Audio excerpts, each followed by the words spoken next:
The riches gained from them. Certainly the detractors will say the Vegas players care little for academic life. They major only in eligibility. It is a reflection, they think, of their controversial coach, a coach who has been nicknamed the Shark. Jerry Tarkanian has been coaching basketball for about 16 years now, and he has rarely been away from controversy.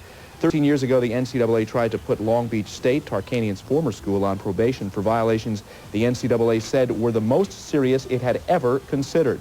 2 players were found to have fraudulent test scores. Then just 3 years later, the NCAA put Nevada, Las Vegas, Tarkanian's new team, on probation for 18 rule violations. They also tried to suspend for 2 years Tarkanian from his basketball team. Several years later, Tarkanian's suit against the NCAA charging restraint of trade was upheld by the court. Today, Jerry Tarkanian, the controversial, and I think the word was invented for him, coach of Nevada, Las Vegas. He has 1 player on a pending drug charge, another potential player in a correctional institution. Jerry Tarkanian, our only guest today on Sports Look. Welcome and thank you for coming. We appreciate it. Thank you, Roy. Let's start this. Let's get this one out of the way first. You were never offered a professional coaching job, at least this season, from the Los Angeles Clippers. We had 2 reports, one from USA Today, one from the Los Angeles Times. That started out of a newspaper in Vegas, and I'm really embarrassed because I haven't talked with the Clippers all day. It was an exploratory telephone call, and I told our local writer that I wouldn't be interested in pursuing anything until our season is over, and then I read in the paper that what you read, and it's embarrassing. Sometimes I'm amazed how inaccurate the media can be. Mm-hmm. Let's talk about an earlier coaching offer. Were you ever offered officially the head coaching job of the Los Angeles Lakers? Yeah, I was offered that, yes. Did you turn it down? Yes. Why? Well, at the time there was a lot of reasons, but you know, at the time I still had a court case pending, and I was very impressed with Jerry Buss, but the timing was wrong. It was the wrong time, and I just felt it was more important to me to win my court case than anything else. Why fight your battles with the NCAA? Why not be a professional coach? Well, you know, I like the college game. I like the college kids. I like the college campus. I like my association with the team, and I really love living in Las Vegas. But it was very important to me that I win my case. It was the only time that I could have an open forum, and I just felt it was something that I had to do. Some have suggested because you beat the NCAA in court, sustaining your job, that the NCAA works every day, day and night, to try to get Tarkanian. Well, they haven't bothered me in a long time. I hope it continues that way. But, you know, I had a policy last Monday. I adopted a new, in fact, I had a press release to that effect that I'm not going to talk about the NCAA anymore. I've been talking about it for 10 years, and all I do is you know, once I start, I don't stop. You know, if you get me started, we'll spend the whole half hour talking on it. How about this? It's best that I don't talk about it. All right, let me ask you just if you could, one blanket point. Your major gripe, and then we'll move on. Your major gripe with the NCAA is?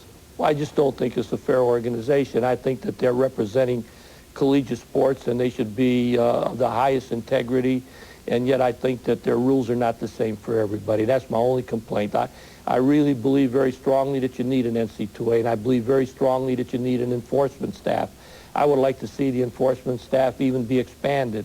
And I think you need one, but I think the rules should be the same for everybody. And I think there should be maybe 7 or 8 or 10 rules, and they should be spelled out clearly. And I think that anybody that's in violation of those rules should be dealt with severely. And I'm against, you know, they have the one rule in there that the extra benefit. Well, the extra benefit can be interpreted any way they want it to be interpreted, and it can be interpreted differently for one school than the other. And that's what my gripe is. I don't believe that all the schools are treated the same, and I think once that happened, I think that the credibility of the NCAA would skyrocket, and I think that most of the problems would cease. And like I said, I don't want to talk about them because once I start talking, I will be here 3 days. Okay, let's talk about specific criticisms, though, of Jerry Tarkanian early on in your career and throughout, ongoing. The fact that at one point, the 13-year period, Nevada, Las Vegas had 67 lettermen, only 17 who gained diplomas. This bothers you to this day. Well, that really isn't an accurate figure. I think is from recently, Sports Illustrated. I know recently our Alumni Association went through all the records, and I think it was something like 27 out of 67. It was something like 28% is what I was told. Still not a very high percentage. Or 33% or something. I don't know what it was. But I really believe that we did more we've done more with the kids that we have than probably 90% of the universities. When we first started, we didn't have an academic advisor. My wife did it all by herself. She has a PhD, and she did it all by herself. And we're dealing with inner city kids. Probably 50% of the kids we have recruited at UNLV have been junior college transfers, and a great many of them have been inner city kids. And you have to consider where you're starting from. I think that the kids we brought into our program have done extremely well. Now, 5 years ago, we went out, and with all the money we made by being in the playoffs and our gate receipts, we went out and hired 2 full-time academic advisors and 1 part-time, dealing only with basketball. So right now, I don't know of any school that has 3 people dealing with 15 basketball players that are doing any more than we are doing right now. And my wife is working practically full-time in it. So, so obviously the results are a lot greater now. But, you know, when we first started, there wasn't, the funds weren't available for 3 full-time people dealing with 15 kids. You have contended for some time that the most important thing in your mind is not necessarily the diploma, but getting the kid to the school. Recently there was a Sports Illustrated article involving a number of former players talking about you, the pro and con of Tarkanian.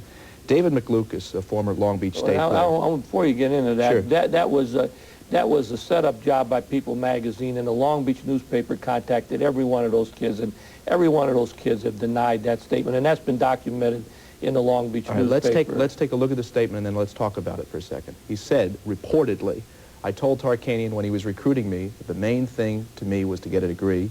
He said, don't worry about it. We've got help. You're going to start. You will play professional basketball. My whole world ended, he said, reportedly, with the eligibility in 1972, and I quit school. I was almost suicidal. I couldn't face my friends. I dropped out of society for a year. So you're saying that's a total lie? All those kids have denied that, and that's all documented. And I don't even know why you brought it up, because the Long Beach newspaper has contacted every one of those kids when it happened. And that was just, it was a setup job by the writer from People magazine. But we recently played Long Beach at Long Beach, and I had half the team with me. And after the game, we spent till 2 o'clock in the morning, and 3 of them were the kids that supposedly that were in that article. There have been players, of course, who have defended you, Reggie Theus being one, and we'd like to take a look now at a quote from Reggie Theus. College exploits athletes, he said. That's a fact of life, but I don't think Tarkanian ever did anything out of the ordinary. He said it's a trade-off. You trade your talent to the school for a shot at professional ball and a chance at an education. Life, he said, is a trade-off, too. The idea that Tarkanian cheated his players is pure BS. You know, if you contacted, I'd say, every one of our players, I don't believe there's many programs in the country that have the support of their players, the parents of the players, or the high school coaches or junior college coaches of the players that we have. That's where our recruiting, that's why we've been successful recruiting. When we have to recruit a kid, they're the parents of the kid, of one of the ex-players, or else the kids that we have recruit for us. And I would venture to say that we probably have a 99% that would recruit openly for us.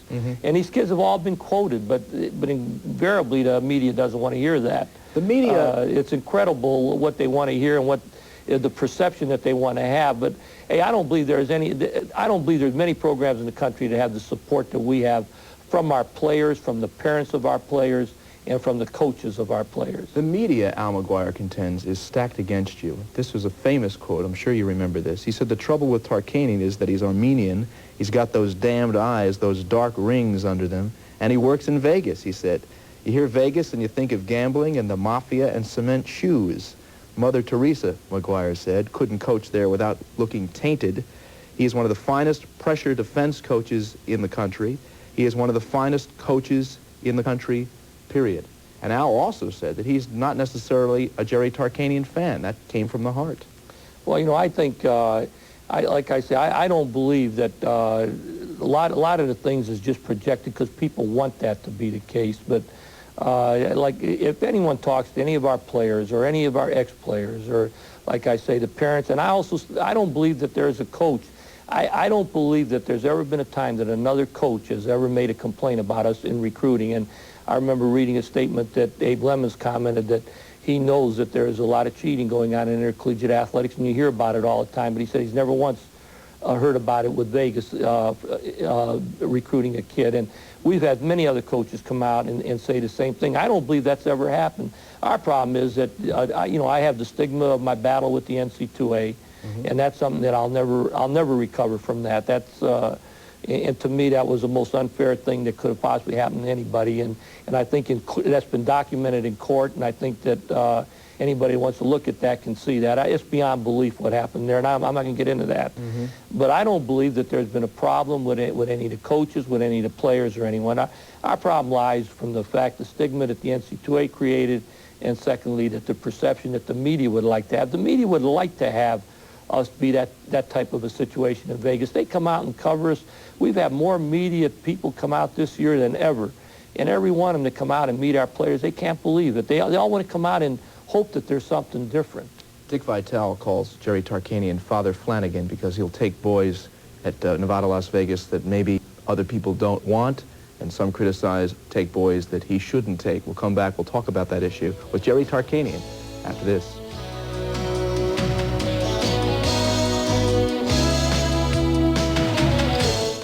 Team in the land. Jerry Tarkanian is our guest on Sports Look. And Jerry, briefly, I would like to touch on an issue regarding one of your players who's trying to become eligible at Nevada, Las Vegas. His name is Lloyd Daniels. His story is fairly well chronicled. Star in high school in New York, 4 different high schools and 5 stops. Had recently a run-in February 9th, charged with attempting to purchase controlled substance, cocaine. Reportedly has dyslexia, cannot read or write properly, at least for a college-aged young man. I want you to listen, though, to a friend of yours, Sonny Vaccaro, and what his statements were regarding the eligibility of Lloyd Daniels, should Daniels even be allowed in school. Here's what Sonny said. It's only wrong if you violate the law the way it's written by the NCAA, which governs these people. Obviously, Jerry has taken time to explore all the avenues, and he's found a way to get Lloyd into school. Now, if that is legal and you can do it, then it's not wrong. What is wrong if someone finds a violation concerning the wherewithal? Now, if you're asking me if these people have the mentality to go to college, which we're prejudging now, I can't answer that because I think the tests given today are very biased to a lot of people student athletes, if you may, and I think that there are similar cases out there. The Daniel thing has gotten a lot of publicity because of extenuating circumstances. I don't think Lloyd is college material, personally. At one point, you said that Lloyd Daniels would never play at Nevada, Las Vegas. Now there's a possibility, you said, that you might put him out, sit him out a year, if he gets cleared on this charge, and maybe bring him in 2 years from now. You know, when we brought Lloyd in, we gave him what I thought was a great opportunity. It was a perfect situation for Lloyd, and he made a mistake, and we made a strong decision. We made a real quick decision, and we've been in our drug testing for 3 years now, and we've been very strong about this. So we stated that Lloyd would never play at UNLV, and our intention now is for him to finish the semester, and we're going to put him into junior college next fall. And, of course, then we're going to watch what he does at the junior college next year. He's going to be drug tested, and we're going to monitor him closely. But the thing that amazes me is that our team the last 5 years has averaged over 30 wins a game. We're #1 in the country. Lloyd Daniels has not scored a basket for us or has got a rebound for us. Freddie Banks was the MVP of the NIT, and nobody's interested in Freddie Banks or Armin Gilliam or the kids that averaged 30 wins a game the last 5 years, which is an incredible record. We have all super kids in our program. They play as hard, if not harder, than most teams in the country, and everybody wants to know what's happening to Lloyd Daniels or what's happening to another fellow who's not even in school right now and has not won a game for us. That's what I'm talking about, where the perception and where everything is misled, and it bothers me. It really and truly bothers me. I think it's totally unfair to the kids that are rated #1 in the country this year, and the kids that have won 30 games, and they're not the high school superstars. They're not the guys that we beat Carolina and Louisville and Kentucky on. In fact, almost every one of them was almost a non-recruited player or not a heavily recruited player, but they're a hard-working group of kids who accomplished a great deal. We're going to take a look at some of those kids close up. That's real nice. Okay, we're going to do it with Jerry Tarkanian. We'll come back, profile the Nevada, Las Vegas basketball team on the court, not in the court, after this.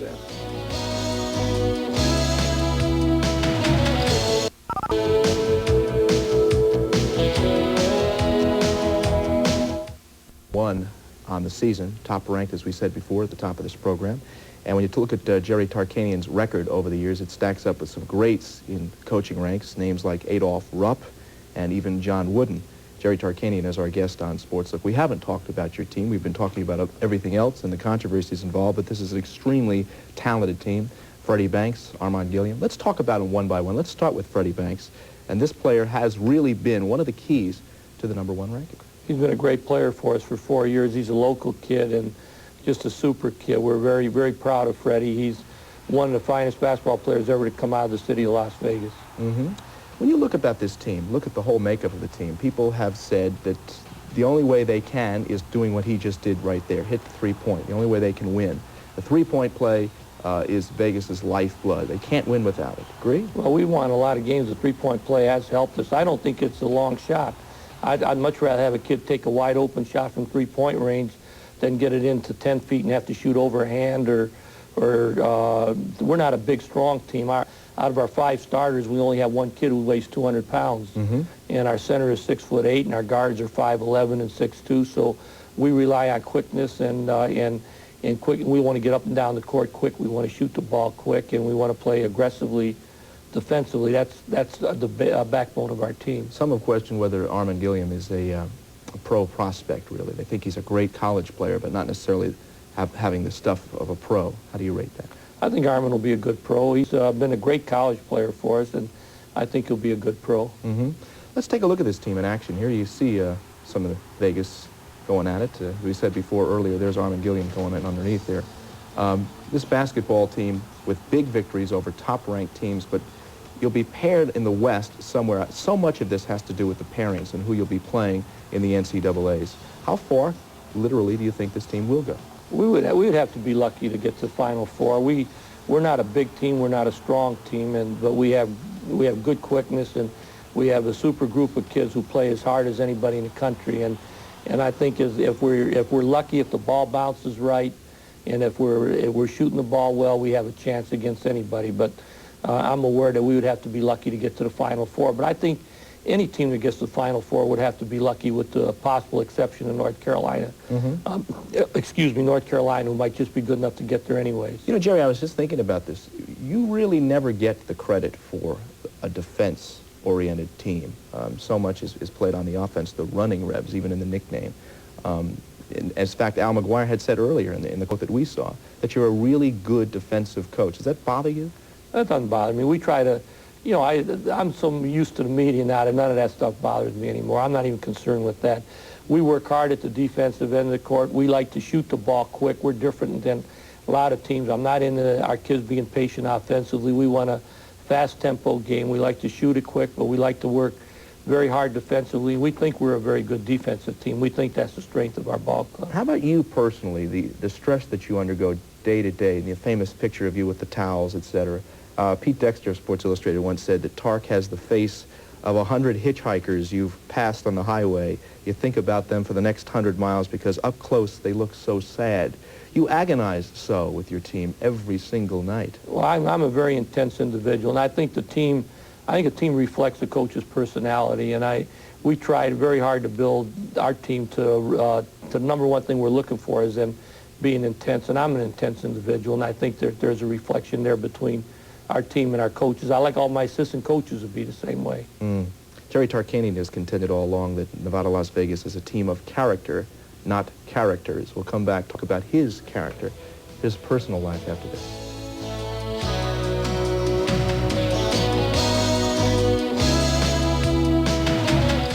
Part of the fact that there is some folklore with Jerry Tarkanian includes the fact that he's very superstitious, that he will throw away jackets and ties and shirts and pants and shoes and socks when he loses.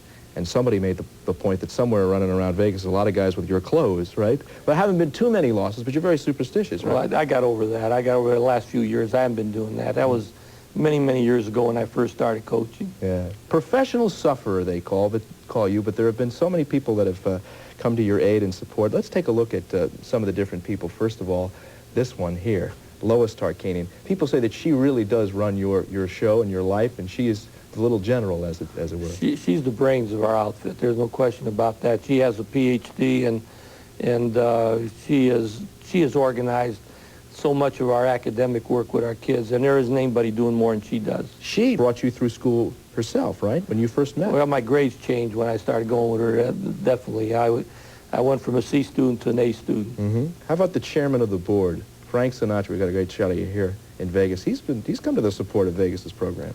Yeah, he'd been a real big help to the university. When I first went there, the last few years we haven't seen Frank, but he's always been a good friend. Some people have said that the reason Vegas is so wildly popular, Nevada, Las Vegas, I should say, is because there really is nothing else that Vegas owns but itself.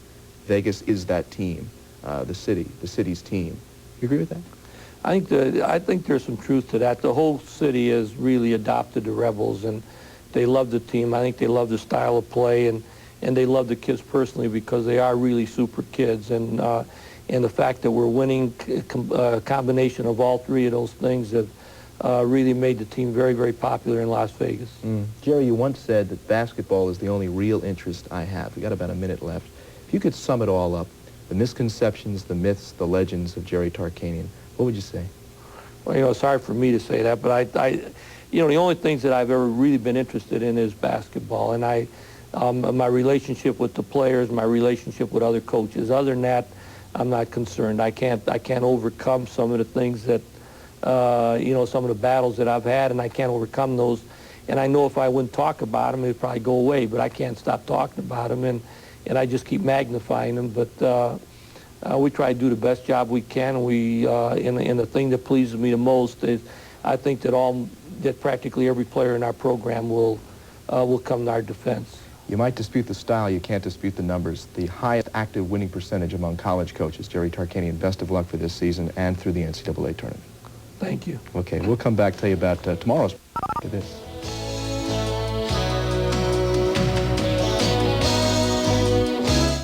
If you're trying to make your mark in business, you've probably run across something called the old